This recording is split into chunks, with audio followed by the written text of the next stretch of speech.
este track adaptándonos a la incertidumbre que va a dar cuenta del crecimiento y el análisis que hay con respecto a lo que viene en la economía en los próximos 10 años, en la próxima década, y además entender bien la importancia de los nuevos indicadores económicos de crecimiento, de productividad, pero por sobre todo también el conocer el cómo acceder a nuevas formas de tecnología de la información. Ya están listos nuestros expositores. Quiero dejar primeramente con ustedes a Frank Diana, Managing Partner y Futuristas de TCS. Frank, please. Welcome. Thank you so much for being here. Frank. Thank you. Thank you. Hello. It's a pleasure to be here with you for this look into the future. A very uncertain future. Un futuro muy incierto, entonces adaptarnos a las incertidumbres es un gran tema. En la medida que veamos mi presentación van a ver que no es primera vez que hemos estado aquí. Entonces una de las cosas que hacemos nosotros es mirar hacia atrás, y este periodo fue quizás el más incierto en toda la historia de la humanidad, y vamos a ver que esto representa a los inventos y las acciones humanas que crearon nuestros estándares actuales para la vida. Entonces este es un punto muy crucial en la historia, y era un periodo muy incierto en todos estos dominios. Entonces ocurrieron muchas cosas allí, y una convergencia entre estos dominios que forzaron la convergencia para nuestro estándar actual de vida. Y como menciono, las palabras de aquí nuevamente es algo difícil debido a la incertidumbre, y es más complejo porque ahora tenemos que tratar con el ambiente y la filosofía, y estos se vuelven temas muy importantes a considerar en el mundo, en la medida que es más automatizado, y los líderes en todo el mundo tienen que entender el camino de esta convergencia, porque tenemos que entender que no podemos tratar con esta incertidumbre, y sabemos de seguro que la ciencia y tecnología ya están convergiendo, y en la medida que convergen comienzan a crear un futuro, y ese futuro va a cambiar la plataforma de la sociedad por primera vez desde la segunda revolución industrial. Entonces los transportes, la comunicación, el transporte, la sociedad está cambiando como se ve desde esa visión, y en la medida que lo hace representa tal vez una oportunidad para la sociedad para que lo hagan nuevamente, para avanzar el estándar y esta vez hacerlo globalmente. Entonces en la medida que creo esta visión, nuevamente hago una innovación que va hacia adelante. Entonces, ¿cómo podemos apalancar lo que está saliendo de la ciencia y tecnología para avanzar los estándares globalmente de la vida? En la medida que veo esta rueda, partiendo con la salud, hay un motivo por el cual se cree que la persona que vivirá 200 años ya nació, y piensa en lo que eso significa si es que es verdad. Y estas son invenciones e innovaciones. Bueno, en la salud y medicina hablamos de nuestros cuerpos, y que es información básicamente gobernada por nuestros genes y procesos de información. Esto va a entrar a multivelocidad para que la salud y medicina se vuelvan información de tecnología y algo exponencial. Y ahora tenemos software de vida que también puede hacer un progreso exponencial para simular, entender y reprogramar. Y en 20 años, probablemente 10, en que añadimos más de un año de vida, no tan solo la expectativa de vida, sino que a lo que le queda, la incertidumbre si vivimos mucho más, vidas más largas. ¿Qué significa esto en la medida que veamos este futuro? Lo segundo es la comida, y probablemente esta idea de la inseguridad de la alimentaria, en la abundancia, y nuevamente hay innovaciones que nos hacen creer que podemos solucionar este gran desafío, y hay muchas cosas ocurriendo que motivan esto.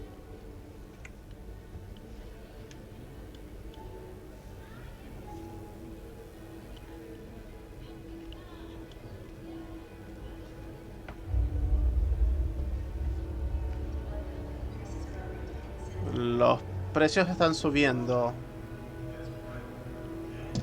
Grandioso.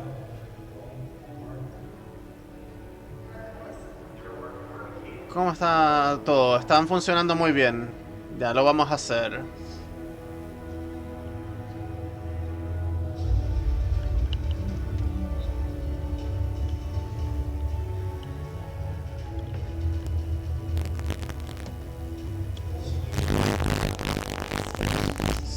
Las soluciones están aquí.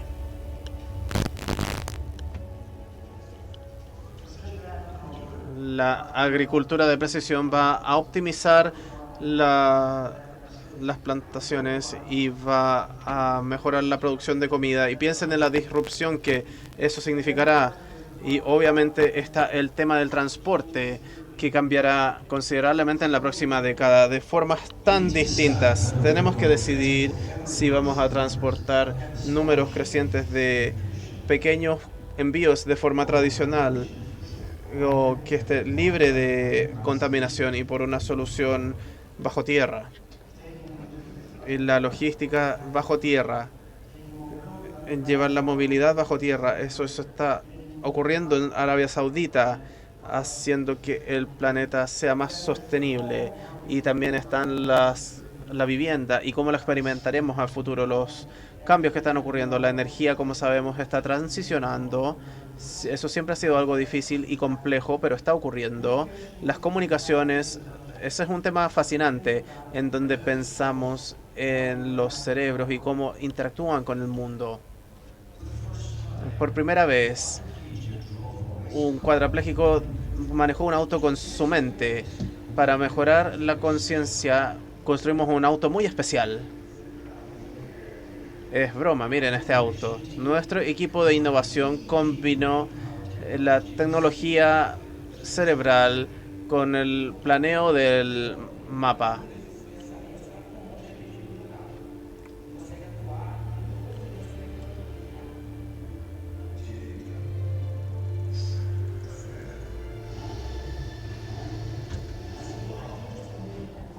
Entonces, el poder mover un cuerpo con la mente ya es algo de ciencia ficción, y poder mover un auto, eso ya es de otro nivel. El poder manejar un auto con el cerebro, nuevamente, aplicar estos avances a solucionar algunos desafíos en el mundo. Y la información obviamente es importante en cuanto a datos y la computación que va a cambiar en la nube y en el 5G, 6G van a transformar a la sociedad. El trabajo es un gran tema de conversación. No sabemos exactamente la automatización necesaria en el mundo, pero eso va a cambiar. Entonces es un punto a considerar. La vestimenta, por simple que suene, también está cambiando. E importantemente, la educación debe cambiar. La educación siempre ha sido el mecanismo que nos ha ayudado a transicionar de era a otra era.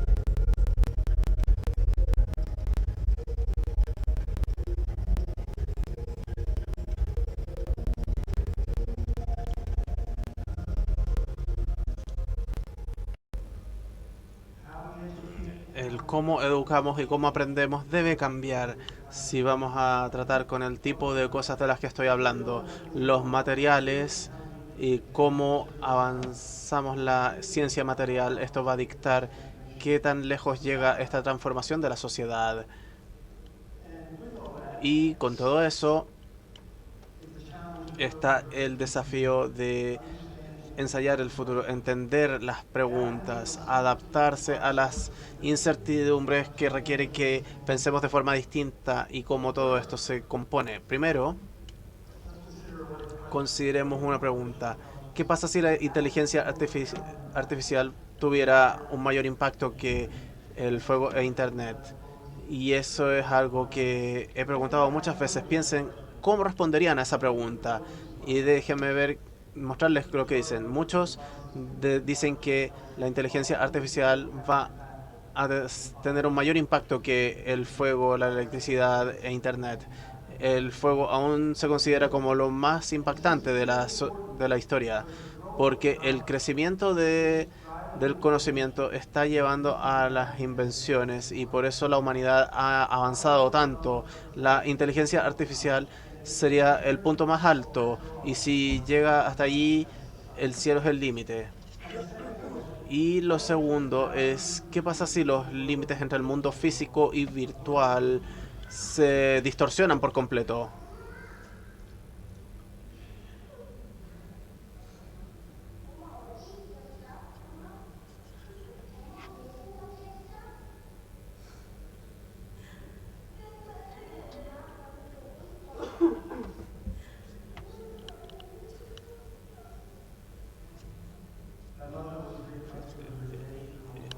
Esta madre se reunió con su hija muerta de 8 años y lo sintió muy real como pudieron verlo y parecía que se había reunido con su hija. Entonces, uno podría hacer eso y las preguntas para la sociedad son justamente esas, ya que estas cosas evolucionan. Esto va a representar una pregunta, entonces aquí hay un no en la respuesta pensando en que sí lo harían. Es interesante ver cómo la gente reacciona a ese escenario. Entonces con eso, el adaptarnos a la incertidumbre siempre tiene que ver con el futuro. Y si no nos preguntamos estas preguntas, vamos a pensar en qué hacemos ahora. Entonces es importante hacer estas cosas porque esta progresión de la ciencia y la tecnología está creando una gran brecha entre las instituciones, las reglas, nuestros sistemas de creencias, hacia dónde nos lleva esto, que hay que cerrar una brecha y es rol de los gobiernos y de todas las organizaciones cerrar esa brecha. Porque todas estas reglas están cambiando claramente y a medida que pensamos en este futuro, tenemos que reimaginarlo. Y esa cita probablemente es mi favorita, porque siempre nos gusta pensar, hablar sobre el aprendizaje, es justamente la parte donde tenemos que desaprender lo que más nos cuesta, esa es la parte crítica de lo que hacemos a futuro. Así que es algo críticamente importante el reimaginar este futuro y que abandonemos el pasado como sociedad. Y también es muy importante que aprendamos del pasado. Porque hay tantas cosas que podemos aprender de periodos similares al nuestro que pueden informar y guiar nuestras decisiones del mañana. Y habiendo dicho eso, muchas gracias. Muchas gracias, Frank, por tu presentación. Interesante todo lo Interesting.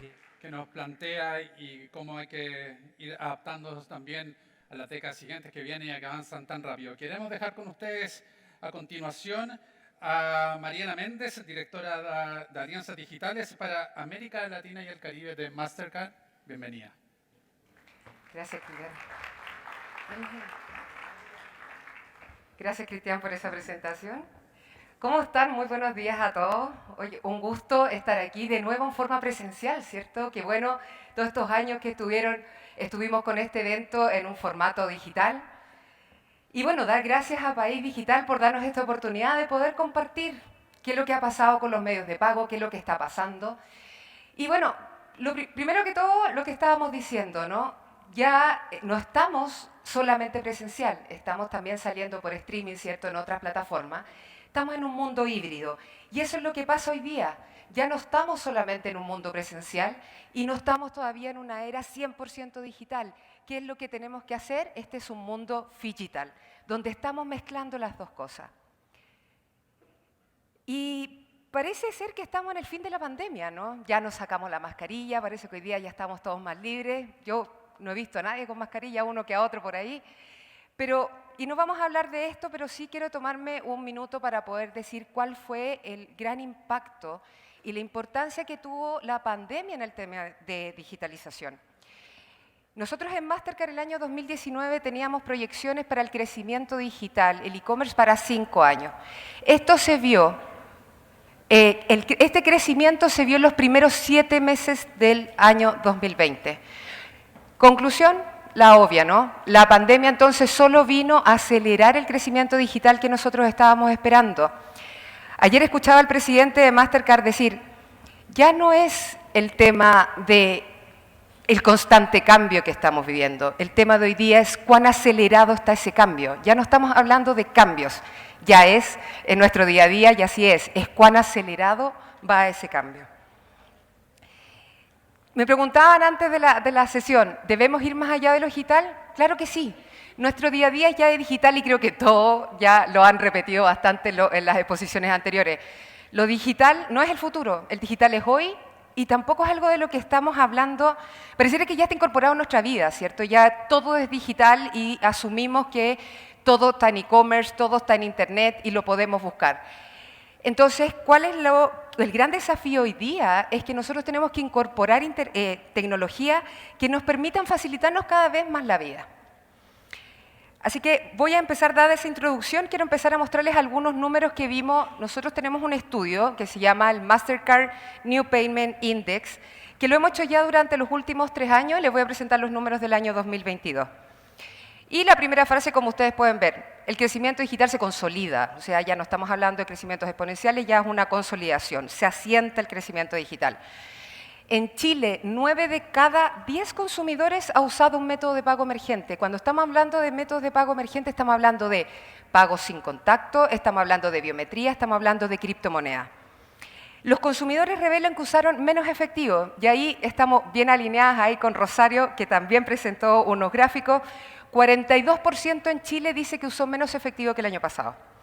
Y en Latinoamérica un 29%, para que vayan viendo un poco la diferencia de cómo estamos más adelantados en Chile. Los pagos sin contacto con tarjeta. ¿Saben ustedes que Chile es el primer país con el porcentaje más alto de pagos sin contacto con tarjeta? El 85%, y hemos visto cifras que hay meses que es incluso un poquito más. Ya es algo que yo creo que ustedes se dan cuenta que sacan la tarjeta y la ponen encima del terminal, digamos. O sea, ya no pensamos en pasar la banda o insertar la tarjeta, ya es algo que hacemos natural y que justamente con todo el tema de la pandemia, del distanciamiento social, que no queríamos tocar nada, que andamos con el alcohol, mejor sobre todo si tenemos que solamente acercar algo. Siendo que en Latinoamérica sí, un 40% todavía. Los consumidores declaran utilizar cada vez más su dispositivo móvil, 63% en Chile versus 43% en Latinoamérica. De los encuestados chilenos, el 83% señaló que utilizó un método de pago digital. A ver, el pago digital, tanto con una tarjeta física, haciendo sin contacto, con una tarjeta digital, ahora han visto estos últimos días hay muchos comerciales, ¿cierto?, de saca tu cuenta digital asociada a una tarjeta y en 2 segundos ya tengo mi cuenta. Todo este mundo digital que ya, y seguro, y el tema de cómo uso más el celular, cómo ya no hago solamente llamadas, hoy día hablo, hago mis transferencias, hago mis pagos, mis inversiones, todo ya lo puedo hacer desde mi celular. Y esto nos mantiene conectados y también en otras anteriores ya también lo han dicho. Y lo que yo he dicho también en otras exposiciones anteriores, finalmente el celular es la extensión de mi brazo. En este minuto no lo tengo porque ya hace retorno, digamos, pero yo ando siempre con el celular aquí y les aseguro que si ustedes salen de la casa y se les quedó, vuelven a buscarlo, ¿no? Porque ¿cómo te mantienes conectado en el día? ¿Qué reuniones vas a tener? Si alguien te quiere llamar. Pero finalmente, ¿qué sería? Si a ustedes se les queda la billetera, probablemente no se van a dar cuenta. Y se van a dar cuenta cuando lleguen a algún lugar y les pidan el carnet de identidad o la licencia de conducir. ¿Qué sería entretenido entonces poder salir solamente con el celular y que si la billetera se te quedó no importa porque tu identidad es tu cara, ¿no? Tu identidad es tu huella digital. El 44% de los encuestados señala que usar tecnologías como la biometría se siente mucho más seguro que estar con un PIN, por ejemplo. Entonces, ¿qué sería mucho mejor que yo andar con el PIN? Que el PIN finalmente no deberíamos hacerlo y no digan que yo dije esto, que somos Mastercard, digamos, pero todos compartimos y se la paso a mi hermana porque tiene que ir a comprar. Que son cosas que no deberíamos hacer y que cuando compartimos estamos infringiendo la seguridad que estamos buscando. Pero mi cara no la puedo compartir, mi huella tampoco. Ahora, ¿qué pasa con las criptomonedas? Bueno, todos estamos pendientes de lo que está pasando con criptomonedas. No sé cuántos de aquí, no voy a hacer la prueba de cuántos aquí tienen criptomonedas, no estoy tan seguro que todos tengamos aquí criptomonedas. Pero sí estamos todos curiosos y estamos todos pendientes de qué es lo que está pasando. Sube, baja, quién compró, dejó de comprar, ¿cierto? Estamos ávidos de saber qué es lo que pasa. Pero fíjense la diferencia con Latinoamérica, que en este sí hay una diferencia al revés. Consumidores señalan que conocen sobre criptomonedas un 52% en Chile, siendo que en Latinoamérica un 95%. Los consumidores declaran que utilizarían más criptomonedas si entendieran más. 71% en Chile, 77% en Latinoamérica. ¿Qué es lo que pasa en el resto de Latinoamérica? Todo el tema de criptomonedas, cuando estamos hablando hoy día, hay somos ávidos por querer saber más, queremos conocer más, pero no estamos seguros todavía. En otros países donde hay un distinto ambiente político, un distinto ambiente económico que te está obligando a buscar algo que sea distinto a la moneda tuya, es más fácil que en el caso de Chile, que todavía estamos más esperando a ver qué es lo que pasa. Ahora, no voy a repetir un poco porque me voy a repetir un poco con Rosario lo que está diciendo, pero Chile, un país súper bancarizado, a los niveles de Alemania, en Latinoamérica el número 1, penetración de smartphone, penetración de internet a unos tremendos niveles, que lo que hace que Chile es el país más digitalizado de Latinoamérica y innovador también. Y eso que nos permite una rápida evolución de las necesidades del consumidor. Entonces, eso es lo que tenemos que estar atentos. El consumidor ya cambió, el consumidor ya es digital y somos las otras empresas que tenemos que estar atentos a ver qué es lo que está pasando para poder satisfacer este nuevo consumidor digital. Entonces, vámonos para el otro lado. ¿Qué es lo que pasa con los comercios? Y aquí quiero detenerme para darles un ejemplo. ¿Qué pasó con los restaurantes? En todo el mundo, durante la pandemia, el que no hizo delivery tuvo el negocio cerrado todo el tiempo. Y los que pudieron abrir después de la pandemia, no sé cómo se mantuvieron, digamos. ¿Pero qué hicieron? ¿Tuvieron que hacer delivery ellos solos? ¿O tuvieron que subirse a alguna aplicación de delivery? Ahora hay, ¿cuántas teníamos antes de la pandemia? ¿Cuántas tenemos ahora, digamos? Tuvieron que poner el menú y la carta para leerla con el celular, ¿no? Y esos son comportamientos que hoy día no están cambiando. Ese es el tema, cómo las empresas tienen que ir adaptándose a las nuevas tecnologías y ir adaptándose a las nuevas tendencias del consumidor y adoptando nuevas tecnologías para poder satisfacer a esto, para no morir en el tiempo, digamos. Entonces, ¿qué cosas nosotros vemos en términos de comercio? Algunas tendencias. E-commerce. En el e-commerce durante la pandemia vimos crecimientos en Chile del e-commerce de un 300% y más. Se caracteriza entonces por tener, Chile se caracteriza por tener un e-commerce muy alto. Hoy día estamos, ¿cierto?, en los días de los Cyber Monday, así que después ya la Cámara de Comercio Electrónico nos irá a decir cuántos tuvimos las ventas esta temporada. Nuevos botones digitales como un click to pay. Cuando ustedes vean después ese botón que está ahí, digamos, en cualquier parte, en cualquier comercio, ustedes ya, la primera vez que lo vean, van a registrar su tarjeta. Su tarjeta va a quedar segura y después cuando vean este botón en otro comercio, saben que pueden comprar con un solo clic. Después, Tap on Phone. Hablamos mucho de que los consumidores están todos con su celular y que yo también y que todos ustedes estamos con el celular. ¿Qué pasa si nosotros también queremos empezar a vender algo y no tenemos ni que arrendar una maquinita? No tenemos que comprar una maquinita, sino que simplemente bajar una aplicación en el celular y me transformé en un comercio. Esa es la idea de lo que llamamos Tap on Phone, que el celular se convierta rápidamente en tu comercio. La seguridad, los comercios, lo que estábamos hablando, ¿cierto?, de mi Face ID. Los comercios tienen que implementar esto. O sea, la gente ya no se siente tan segura con las contraseñas que no se nos olvidan, con los PIN. La idea aquí es cómo el comercio puede incluir más tecnología. Por ejemplo, yo voy al comercio y así como voy a poner mi tarjeta, voy a también poner mi cara y ya estoy, y me voy, y estamos listos. Eso también en el mundo e-commerce. Qué bueno sería, ¿cierto?, hoy que nosotros estamos frente a nuestro laptop, estamos comprando algo, y que yo simplemente cuando llegue a autenticarme miro el celular y sigo comprando. Que no tengo que buscar la clave, ni el Digipass, ni dónde dejé la tarjeta de coordenadas, ¿cierto? Eso nos da mayor seguridad, y eso enlazado con lo que estábamos hablando en el panel anterior, nos da más confianza. Shop Anywhere. Entrar a una tienda y no ver a un cajero, ¿te parece raro, no? O sea, me lo llevo y no pasa nada. Shop Anywhere es la tecnología que te permite entrar a un comercio y que yo active mi celular con una aplicación, pueda escanear los productos que hay ahí y salgo. Y esto, con procesos automatizados y inteligencia artificial, nos permite que todo lo que estamos comprando y escaneando se asocie a la tarjeta que yo tengo puesta en el celular, se hace el pago y yo puedo salir sin la necesidad de pasar por una caja. ¿Y qué otras cosas también? No solamente los medios de pago, pero todas cosas que vamos asociando a los medios de pago. Los espejos inteligentes, los comercios, estos grandes retailers que podrían, ¿cierto?, reducir sus espacios, tener menos inventario, pero siempre yo entro y me voy probando la ropa frente a un espejo, la ordeno, pago con la tarjeta que tengo asociada en el celular y cuando llego a mi casa ya está lo que me estaba probando. Mobile ordering. Voy en el auto, pido algo, lo pago con la tarjeta que tengo asociada, llego y ya solamente retiro. La geolocalización. Voy saliendo, voy por la calle y me llega, voy pasando frente a una cafetería y me llega el pop-up que me dice tienes 10% de descuento con tu tarjeta en este minuto si te tomas un café. ¿Cómo sabe que yo estoy ahí al frente, digamos? Y Internet of Things. Que yo tenga mi refrigerador en la casa, ¿cierto? Donde tenemos todas las cosas, se me acabó la leche y el refrigerador hoy se dio cuenta que ya no está la leche, hizo el pedido automáticamente con una aplicación, cargó el pedido en la tarjeta que también está en la aplicación y en la tarde cuando yo llego a la casa ya está ahí, ¿cierto? Ya llegó. Todas estas cosas ya existen en alguna parte del mundo, no estoy contando ni siquiera futurismo, todo esto ya está implementado en alguna parte. ¿Qué les quiero decir con esto? Estamos en un mundo digital. Si se fijan, estamos mezclando los dos mundos. No estamos 100% en el mundo virtual. Estamos aquí y tenemos que traer mayor tecnología. Los consumidores están más ávidos en usarlo, los comercios tienen que adaptarse a ello y tenemos que estar todos flexibles para poder facilitarnos la vida a todos. Muchas gracias. ¿Lo dejo? Muchas gracias, Mariela, qué importante.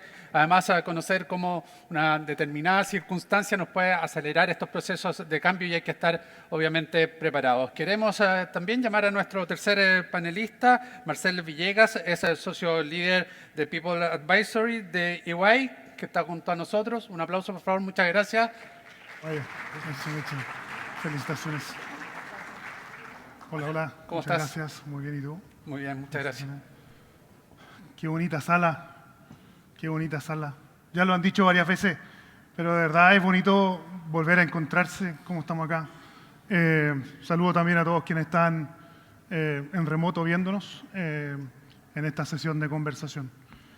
Adaptándonos a la incertidumbre en 12 minutos, porque ese es el total. ¿Cómo nos adaptamos a la incertidumbre en 12 minutos? Nada fácil, la verdad. Me quebré harto la cabeza para tratar de entender cómo abordar esta pregunta en 12 minutos. Antes de eso, nada, quiero dar las gracias por la invitación a País Digital de poder estar acá. Y pensé que la verdad me quebré la cabeza varios días y varias semanas en ver cómo poder enfrentar esta pregunta, cómo nos adaptamos a la incertidumbre y cómo poder relatar al menos mi pensé que en solo 12 minutos, digamos, porque creo que es bastante más complejo. Entonces, me fui por, básicamente, tomar dos aspectos. Y en cada una de esas líneas voy a mencionar solo tres cosas. Lo primero, tres cuestiones que yo creo que a esta altura, después de lo que hemos vivido, ya lo debiéramos tener como internalizado, o al menos bien conversado, o al menos algo masticado. Harto lápiz tendríamos que haber arrastrado con estas tres cosas que voy a mencionar. Y si no, mi recomendación es que las tomen.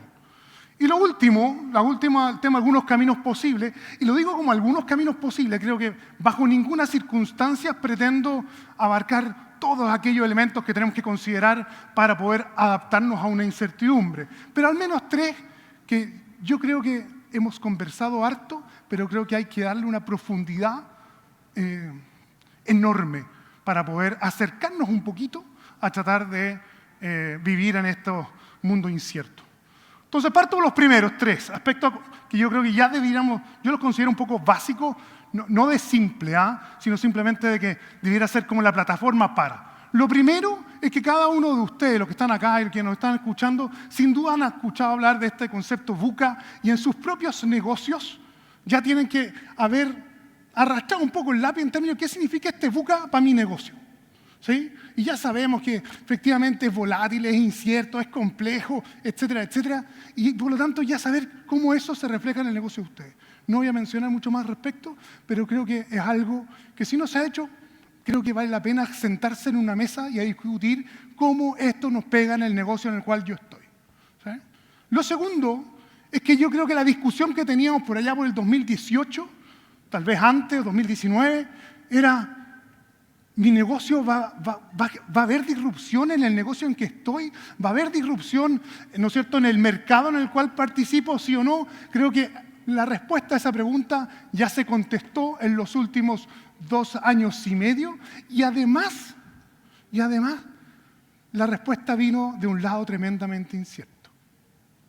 Antes el tema estaba muy asociado a la tecnología y hablamos de transformación digital y cómo la tecnología de alguna manera iba a generar esa disrupción en el negocio en el que participan los mercados. ¿Sí? Pero esa gran disrupción, particularmente en Chile, vino hacia fin de octubre, de situaciones sociales, y después en marzo nos llegó en este país o a esta parte del mundo, ¿no es cierto?, desde lo sanitario. Y sí, los negocios nuestros en general, la sociedad como la entendíamos, las relaciones humanas como la entendíamos, con una disrupción brutalmente grande. ¿Sí? Y por lo tanto creo que la pregunta que nos hacíamos creo que ya se respondió, y además esa disrupción puede venir de cualquier lado. Por lo tanto creo que eso tiene que ser un aprendizaje para cada uno de los que estamos acá. Y el tercer tema es que todos los caminos llegan a Roma. Entiéndase Roma, liderazgo. Y el liderazgo con propósito. Y creo que de eso ya se ha venido hablando harto y creo que se tiene que seguir hablando mucho. Entender que desde los liderazgos probablemente las organizaciones y la sociedad la vamos a poder, ¿no es cierto?, sacar, ¿no es cierto?, de esta incertidumbre o gestionar este ambiente incierto, hacerla más humana, más empática, etc. Ya tomamos el valor de lo que significa los liderazgos intermedios, clave absolutamente en el manejo de nuestras organizaciones. Y de eso yo espero que Synneki y sus amigos sea algo de lo que ustedes ya han leído, han visto sus charlas TED, se han leído los libros y unos y otros, ojalá, o más o menos, los hayan podido profundizar, que el liderazgo es una tremenda temática. Estas tres cosas yo creo que las debiéramos tener ya manejadas en el cuerpo en las organizaciones en las cuales participamos. Pero la pregunta es, bueno, entonces, ¿cómo nos adaptamos? Y acá vienen solo tres que quiero mencionar, porque no me da para mencionar muchos más que esas, digamos, que creo que debiéramos de verdad abrazar para efectos de gestionar en nuestras organizaciones, acercarnos un poquito a vivir en estos ambientes VUCA. La primera, diversidad. Si bien hemos hablado harto de diversidad e inclusión respecto de aquello que es lo correcto de hacer, entiéndase, darle espacio, ¿no es cierto?, a muchas minorías y dejar de lado los procesos discriminatorios, en este momento no me refiero a la diversidad desde esa perspectiva. Me refiero a la diversidad de pensamiento. Si nosotros no somos capaces de convocar en nuestra mesa gente que piense distinto, que haya leído otros libros, que haya vivido otras experiencias, creo honestamente que no vamos a ser capaces de entender lo que ocurre allá afuera. De poder realmente entender las implicancias que han tenido en la sociedad y para nuestras organizaciones y para nuestra sociedad esos 2 años y medio. Que por cierto, sí, ya no estamos usando mascarilla, estamos acá, creo que no veo a casi nadie con mascarilla, como ya se mencionó. Pero eso no quiere decir que los impactos que hemos vivido los 2 años y medio para atrás ya están listos. Creo que no tenemos idea aún de la profundidad de los cambios en la sociedad. Ahora, para entenderlo, creo que necesitamos gente diversa. Y creo que en general en eso tenemos una brecha enorme de trabajo. ¿Por qué? Porque todavía estamos pegados en algunos otros elementos de diversidad, equidad e inclusión de los cuales aún no nos hacemos cargo. Todavía estamos discutiendo, ¿no es cierto?, respecto de cómo hacemos programas para mayor diversidad, equidad e inclusión en materia de orientación sexual, cultural, género, personas con discapacidad, etcétera, etcétera. Que, por cierto, tenemos que avanzar muchísimo en eso. Pero si no llegamos a un diversity of thought, no vamos a ser capaces de verdad de entender la sociedad en la cual participamos. Entender lo que usted mostró, lo que mostraste de todos esos cambios en tecnología en los distintos ámbitos de la ciencia. Cómo, si somos todos iguales, si estudiamos lo mismo, estudiamos en la misma universidad, somos amigotes, no lo vamos a lograr entender. Y por último, antes de saltar esta lámina, diversidad sin inclusión es solo estadística. Es solo estadística. Por lo tanto, gran esfuerzo tenemos que hacer en generar entornos inclusivos para que esa diversidad se exprese. Pero de verdad creo que hoy día diversidad tenemos que empezar a entenderlo como una fuente de sostenibilidad de nuestras organizaciones y para poder entender la sociedad en la cual participamos. Tema 1. Tema 2. Abrazar eso que perdimos. Abrazar tanto llanto que tuvimos los últimos 2 años y medio por no volver a vernos, por no volver a abrazarnos. Abrazar eso que yo me di cuenta de no estar con el Martín, con la Amanda, con la Renata, con la Fiore. La Fiore, mi esposa, los otros 3 son mis hijos. Me di cuenta el valor que tenía estar con ellos cuando estábamos en la casa almorzando juntos en la pandemia. Abrazar lo que me costó no ver a la gente con la cual trabajo. día. ¿No es cierto? Lo felices que estamos hoy día porque nos sacamos algunos las mascarillas. Lo que quiero decir es volver a conectar, volver a lo humano, al sentido, a la calle. Me encantó escuchar al ministro que dijo que vino en micro, pero obvio, si la única manera que tiene él de entender el impacto de su trabajo es usar, ojalá en parte, no digo siempre, pero en parte aquello lo cual gestiona, para conectarse con los usuarios del transporte público y poder conversar, volver a conectar, volver a lo humano. ¿Sí? En un periodo mirando hacia atrás, los últimos 5 años, sin duda, estos 2 años y medio han sido terribles. Pero ojo que mirando 100 años, esto puede llegar a ser una casualidad. Y creo que de eso todos quienes estamos acá y quienes nos escuchan somos absolutamente responsables de hacerlo real. Y por lo tanto, tenemos que conectar con simpleza el individuo, lo que a mí me pasa con eso de ser parte de una sociedad. ¿Sí? Y eso nos va a hacer más sensibles con lo que está pasando allá afuera. Y en la medida que somos más sensibles a lo que pasa allá afuera, entiéndase la gente con la que trabajo, los clientes con los que atiendo, los proveedores que me ayudan, ¿no es cierto? La gente que educa a mis hijos en la escuela, etcétera, creo que voy a poder entender un poquito más, no mucho más, pero un poquito más esa sociedad tan buca que está allá afuera. Y creo que es un elemento fundamental. Y el tercero, en los 2 minutillos que me quedan, organizaciones ágiles.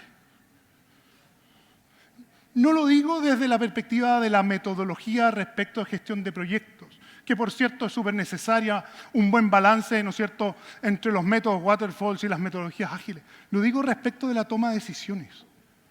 Lo digo de qué manera nosotros cambiamos la forma de decidir. Porque vamos a tener que reaccionar como ya nos hicieron reaccionar hacia fines del 2019, inicio del 2020. Tuvimos que reaccionar, pero mucho de ese proceso fue de un aprendizaje por golpe. No debiéramos esperar otra crisis, si bien las crisis impulsan todo lo que ha impulsado esta, ¿no es cierto? Pero creo que en la medida que nosotros somos capaces de verdad de diseñar organizaciones más ágiles, con menos estructura, empoderando muchísimo más a nuestra gente en la toma de decisiones, lo cual significa que quienes estamos o estábamos acostumbrados de concentrar parte de las decisiones, sin duda tenemos que reinventarnos. Vuelvo al punto inicial de liderazgo, yo creo que es fundamental. Entonces, si bien creo que la respuesta a cómo nos adaptamos, creo que hay 3 elementos que son básicos, que los mencioné al principio, ¿no es cierto? Entender que cada uno de nosotros en nuestras organizaciones participa en un entorno VUCA y por lo tanto arrastrar el lápiz de qué significa ese entorno VUCA para mí. Segundo, ¿no es cierto?, tiene que ver con que ya sabemos que la disrupción está y existe y puede llegar desde cualquier lado, y profundizar en los liderazgos, sin duda. ¿Y qué hacer? Diversidad de pensamiento, no olvidar que sin inclusión son solo estadísticas. Segundo, volver a conectar lo humano. Y tercero, organizaciones ágiles. Muchísimas gracias.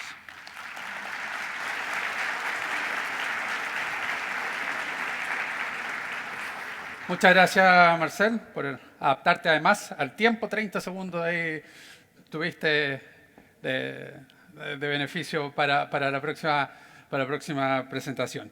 Y también por ayudarnos a entender desde el punto de vista corporativo lo que se requiere, obviamente, para poder adaptarnos a este cambio y con ello también dentro de estas modificaciones en las organizaciones desde el punto de vista personal. Viene nuestro último invitado, él es Alex Pesó, director legal y asuntos corporativos de Microsoft Chile, con su ponencia. Bienvenido. No. Muy buenos días y en primer lugar quiero agradecer a País Digital. Siempre este evento es un placer. En general me toca estar sentado allá, pero hoy día me toca estar aquí, así que muchas gracias por la invitación. El panel habla de la incertidumbre y la verdad es que la incertidumbre y la incerteza nos está matando hoy día, en muchos aspectos. Pero hay que tener claro una cosa, no sacamos nada con tener certezas hoy día si no empezamos a pensar en las certezas que vamos a tener en 20, 30 y 50 años más. Y por eso es que hoy día quiero hablar un poco de los compromisos que Microsoft tiene respecto de la sustentabilidad y respecto de la confianza. Si es que esto funciona, ahí estamos. Les voy a contar de manera bien concreta cuáles son los compromisos que Microsoft tiene para generar una plataforma tecnológica que sea sustentable en el largo plazo. Y esto, evidentemente, que no se trata de una sola acción, es un conjunto de acciones que tiene que ver con la operación de la empresa. Cómo la empresa crea sus centros de datos, sus data centers, cómo se crean productos y servicios que cumplen con los estándares necesarios de sustentabilidad, cuál es la nueva relación que vamos a tener con nuestros partners y con nuestros clientes. Como ustedes saben, Microsoft es una empresa que en general opera a través de la distribución y comercialización de terceros. En Chile solamente nosotros trabajamos con más de 2.000 socios de negocio. Y finalmente las políticas. En el último tiempo, al año más o menos, se han dictado en el mundo más de 100 leyes que tienen que ver con cambio climático o con reducción de huella de carbono. Y Microsoft ha estado liderando y empujando esas discusiones. En definitiva, como ustedes pueden ver, es un ecosistema completo que termina y empieza también con nuestros empleados, en el sentido de que si no hay una conciencia activa de lo que implica el gasto de cosas tan pedestres como es el consumo de agua en las oficinas o el consumo de luz en las oficinas, si eso no lo entendemos, obviamente que la cosa no puede escalar. Pero en concreto, nosotros tenemos una historia que empieza el año 2009 con la primera reducción global de carbono y me parece que un hito importante también es el 2012, cuando ya estamos 100% carbono neutrales. Pero no quiero aburrirlos con esto, más bien quiero concentrarme en los compromisos que vienen del 2020 al 2050.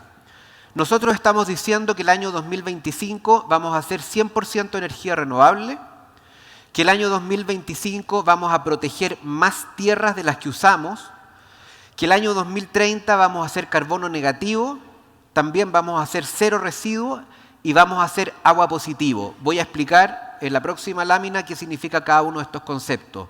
Para finalmente, el año 2050, eliminar todas las emisiones que la compañía ha introducido al ambiente desde el año 1975, que es el año en que se creó Microsoft Corporation.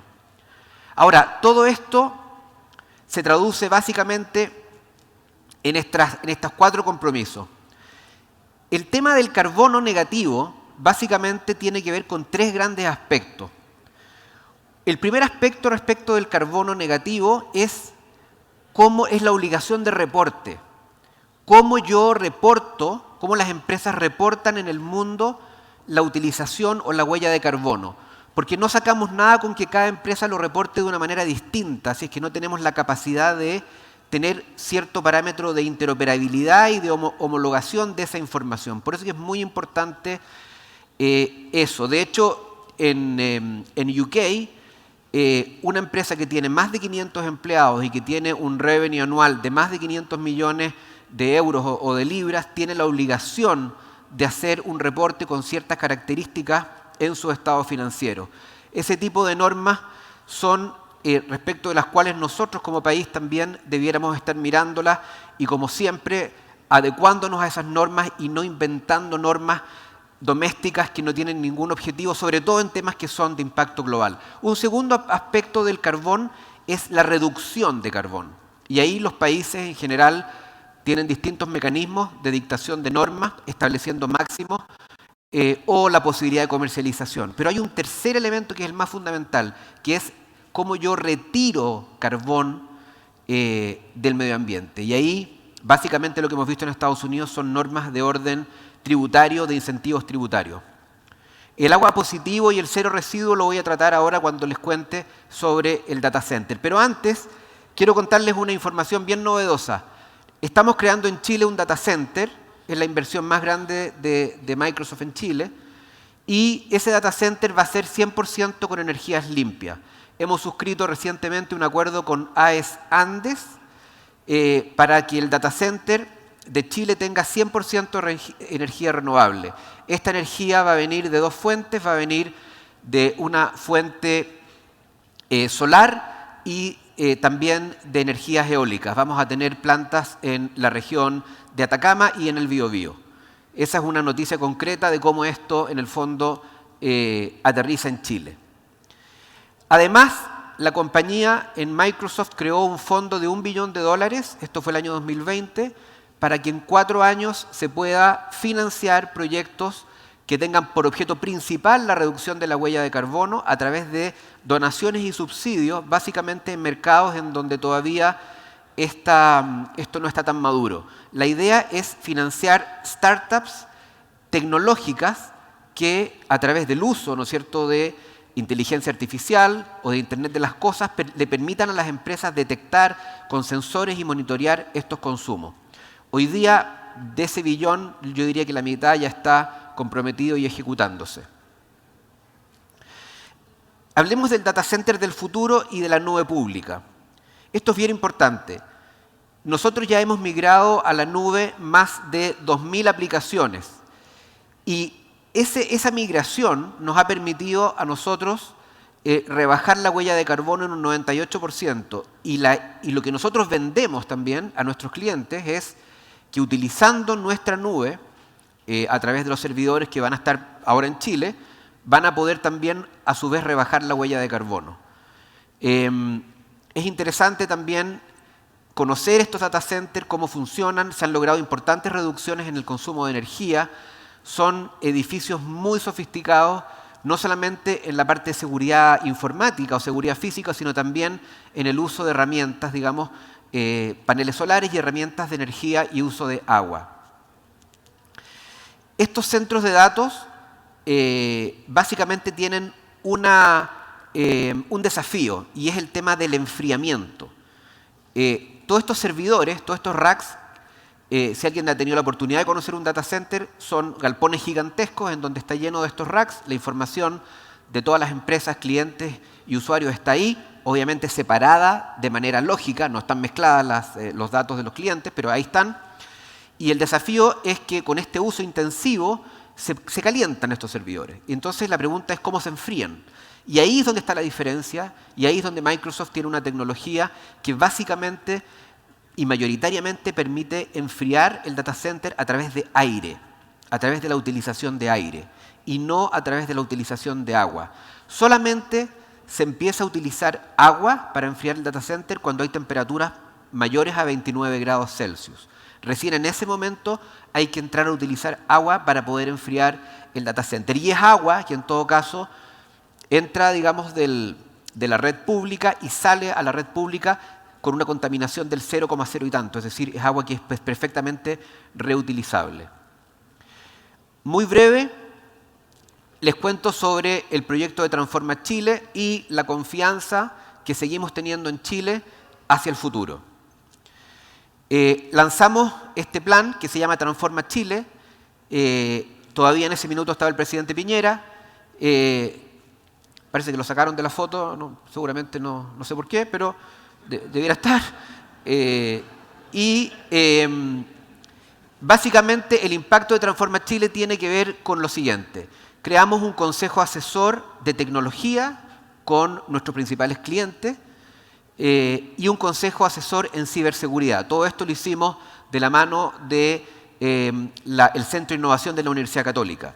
Establecimos un acuerdo con el CENSE para capacitar a 180.000 personas. 180.000 personas, de las cuales ya van aproximadamente 100.000 personas capacitadas. Y establecimos la región de data center y proyectos de apoyo a la ciencia, básicamente con la ESO, que es la European Southern Observatory. Este es el impacto que tiene Transforma Chile en los próximos 4 años. ¿Esto qué significa? Significa que Microsoft, sus 2.000 partners y sus clientes, por utilizar el nuevo data center y la nube, van a generar 11,3 billones de dólares por sobre el revenue normal que se habría generado el año 2020. Ese es el impacto que va a tener el ecosistema. Recuerden, nosotros somos una empresa que actúa a través de terceros. El año 2020, por cada dólar que nosotros ganamos, nuestro ecosistema ganó $6,25. El año 2024, por cada dólar que nosotros ganemos, nuestro ecosistema va a ganar $7 aproximadamente, y eso tiene que ver también con el impacto del ecosistema. Estos son los 4 pilares de nuestro plan. Ciberseguridad sería para otra charla. Sostenibilidad es lo que les he tratado de conversar. y las habilidades digitales y las alianzas, quiero contarles solamente, me voy a detener en dos proyectos. Uno es un proyecto que estamos haciendo en la Araucanía, es un proyecto que consiste en algo bien inédito, que es utilizar la frecuencia radioeléctrica en blanco, la frecuencia radioeléctrica que está en blanco, y la convertimos en banda ancha. Esto se puede hacer con una tecnología que no es muy cara, a través de unas antenas que pusimos en este caso en una comunidad, José de Painecura, en la Araucanía, irradiando internet a unos 50 kilómetros a la redonda. Es una cosa bien novedosa, se llama TV White Space, y estoy seguro que en el futuro bien cercano vamos a empezar a colaborar directamente con País Digital en este proyecto y lo vamos a amplificar. Y finalmente, terminar con una herramienta que nos permite a nosotros y a nuestros clientes medir, utilizar inteligencia de datos, infraestructura y todo lo que tenemos para poder demostrar en sus reportes que están efectivamente midiendo y están pudiendo lograr importantes incrementos. Termino con un video que dura un poquito más de los 3 segundos que me quedan, pero los invito a verlo porque vale la pena.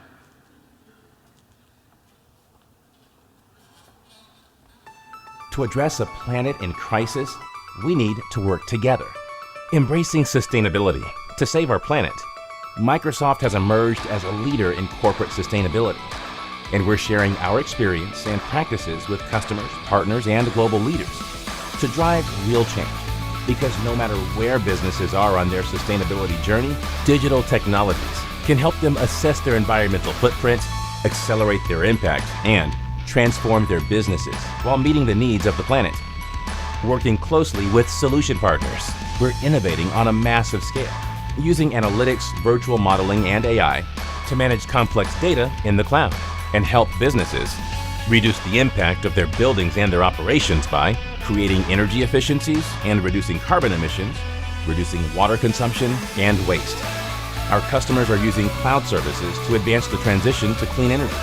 They're embracing solutions to promote transparency in their supply chain and analyzing data to better understand climate risk. Creating a more ethical and sustainable future starts with understanding the impact of your organization. That's why we're launching new offerings to help customers record, report, and reduce the impact of their businesses. Why? Because sustainability is good for business. It's good for the planet. And the combination of the Microsoft platform and robust partner solutions can help companies in every step of this journey. Join us, because together we can build a more sustainable future.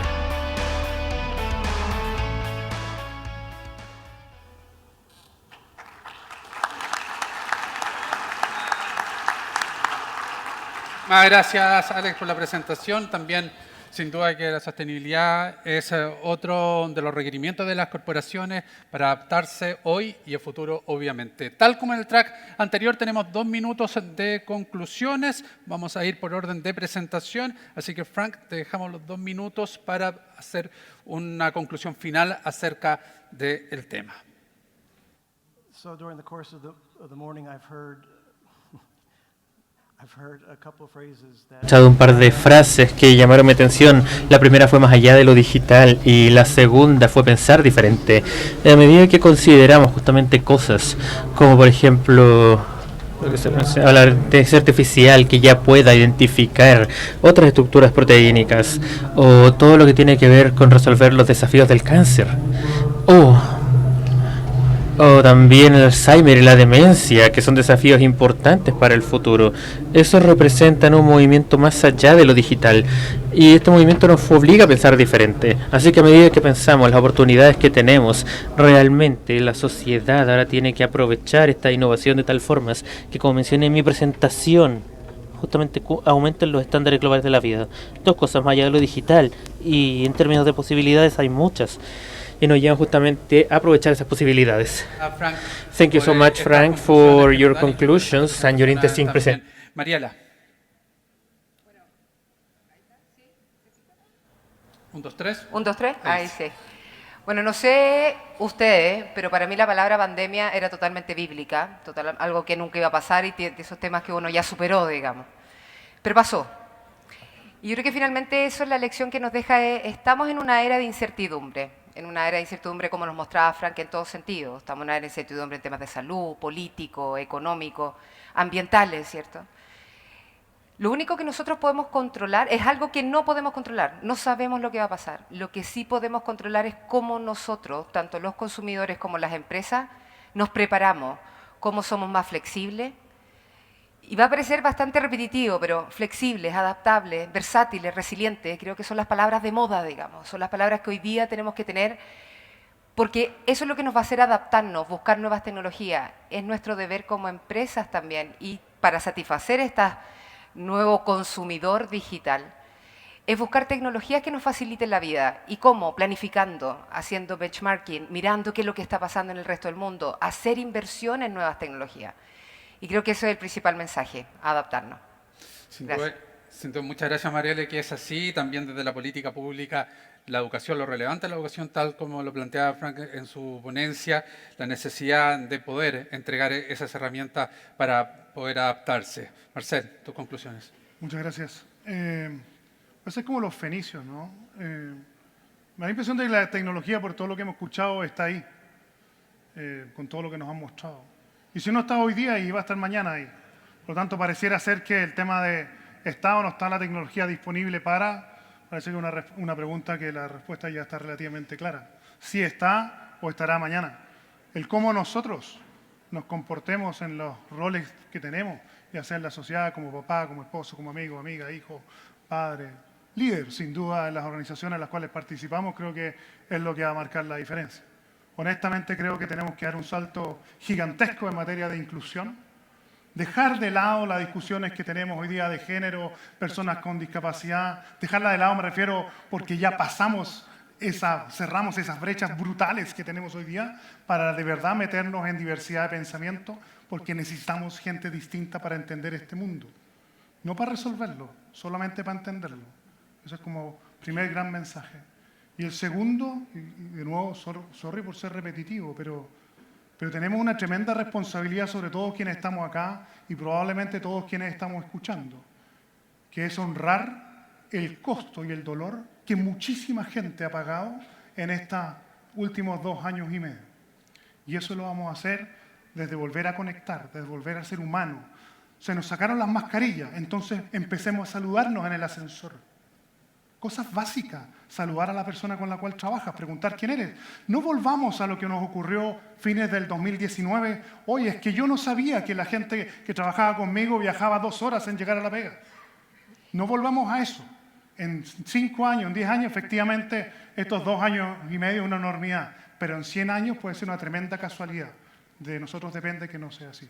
Muchísimas gracias. Gracias a ti, Marcel, por tus conclusiones. Alex. A mí me parece que efectivamente el título del panel es muy importante, o sea, las incertidumbres que hemos vivido son muy fuertes en muchos ámbitos, y yo he visto cómo desde Microsoft nosotros en Chile hemos tratado de explicar a la corporación, y la corporación nos ha apoyado en entender que estos desafíos de sustentabilidad, pero también de inversión, son de largo plazo. Y hemos visto una excelente acogida, hemos visto cómo efectivamente un proyecto que se anuncia en la mitad de una situación de convulsión en Chile y al mismo tiempo de pandemia, es un proyecto que no para. Es un proyecto, la creación de nuestro data center, que es la inversión más grande nuestra en Chile, y además es el data center más grande de Chile y probablemente después de Brasil en la región, va a seguir contra todas estas cosas que han ocurrido. Lo mismo con los compromisos de sustentabilidad y de diversidad que tú decías. O sea, yo creo que hay que tenemos que seguir concentrándonos en avanzar, a pesar de todas las convulsiones, a pesar de todas las incertidumbres, a pesar de todas las oposiciones, porque finalmente todos estos proyectos son los proyectos que van a generar empleo, que van a generar confiabilidad, que le van a dar a Chile, le van a permitir a Chile seguir proyectándose hacia el mundo, y en definitiva eso es lo que tenemos que hacer. Tenemos que seguir en el camino que veníamos, tenemos que retomar ese camino, un camino de inversión, pero un camino de inversión sostenible, un camino de inversión inclusiva. Así que me parece que ojalá que esta conversación ayude a responder al título, que es ¿cómo buscamos más incertidumbre? Bueno, siguiendo en este tipo de caminos que es el que tenemos que lograr hacer. Que ese Muchas camino nos gracias. ayude entonces a disminuir esta incertidumbre existente en la actualidad. Frank, Mariela, Marcel, Alex, muchísimas gracias por haber participado en este panel junto a nosotros.